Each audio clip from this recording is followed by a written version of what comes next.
Can you imagine the planet Mars after 300 years of human colonization? Just think of all the great and inspiring things we can dream of for the future of humanity on another world like the Red Planet.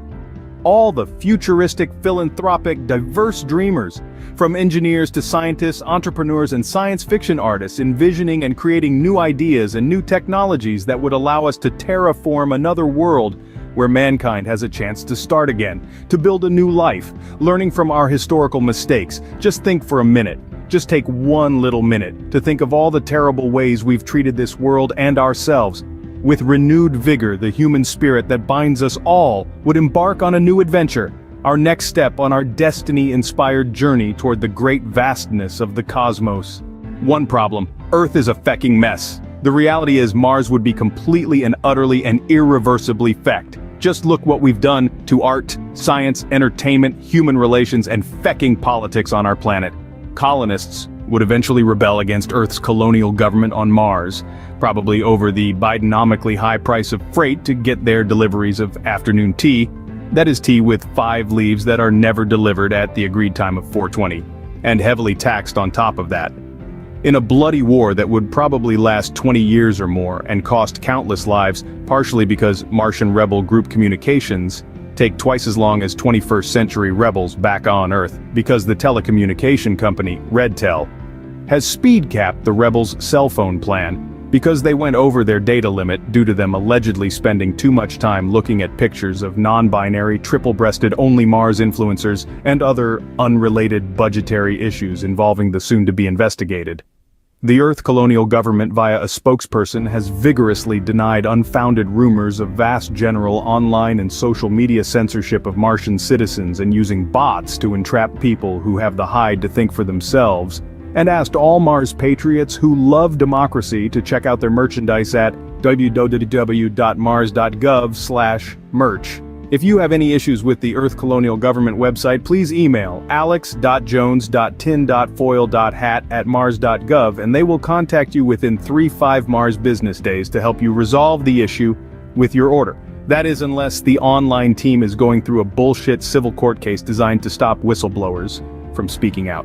In other news, the McMartians burger chain is facing multiple lawsuits due to their Big Red Mars burger.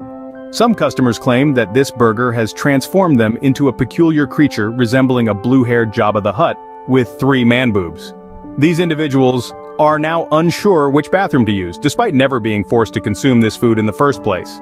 However, on a positive note, McMartians has hired several disgraced former politicians for their drive-through window service. Music? Oh Buddha, can you imagine a pop star from 2364? If they weren't unrecognizably covered in holographic tattoos, radioactive piercings, covered in STDs and naked, who can tell, bonking an inflatable donkey because a real inflatable donkey, not an artificial intelligence donkey because real inflatable donkeys are so authentic, while simultaneously having an affair with 113 holograms of different underage goat breeds of 29,286 different genders for each and every press conference while drinking the beverage of their sponsor, Mars Light, and snorting whatever the new synthetic drug of the rich and famous is. We'd be worried they were disrespecting their fans and not taking their careers or their craft seriously. Nor would we be surprised to see the news headlines one morning in 2368. Mars Freedom Party leader arrested, imprisoned without trial forever, and labeled a terrorisms after he apparently, and I quote, callously and without care for the lives of the brave, amazing, indeed heroic, and patriotic everyday citizens of Mars, dropped his guts after one too many beers, thereby causing the death by poison gas of hundreds of innocent men, women, children, and countless numbers of the other 29,286 hourly changing genders. This you can believe without question because the Mars colonial government said so, and it's a danger to Mars democracy to even think for yourself that anything at all could be different. In the 24th century, you scroll down the heads-up Terminator display behind your eyeballs using the power of the half a second after you were conceived implanted by the Donald Trump and Alex Jones were right fecking deep state brain chip, and read the news headline, Martian Workers' Party Secretary being investigated for paying bribes to Martian mob. A quick scan of the article informs us it's Goodfellas business as usual on Mars, as it is alleged that under a table at the underground Martian rights nightclub Red Dawn, edit, do yourselves a favor and Google the 1984 movie Red Dawn, not the crappy 2012 alleged remake, payments were allegedly paid from a high-ranking member of the Martian Workers' Party to a Martian mafia mob boss, to Martian Epstein, a political competitor, in return for certain favors, including their silence for 30 years on the Martian high-rise love dome scandal. The high-rise domes, of course, were built by a cousin of the CEO of Guido's Building and Construction, and involving taxpayer-funded top floor overlooking New Davos Mars City, founded in 2030 by Bill Gates, non-clothed adult cocktail parties with very expensive, horizontal refreshment contractors, and run by politicians from Earth and Mars, and certain used adult rubber items that were allegedly purchased using a Martian colonial government credit card from a Martian convenience store, which were allegedly discovered under the desk of the Martian colonial governor by the cleaning lady, alleged illegal Earth immigrant Consuela.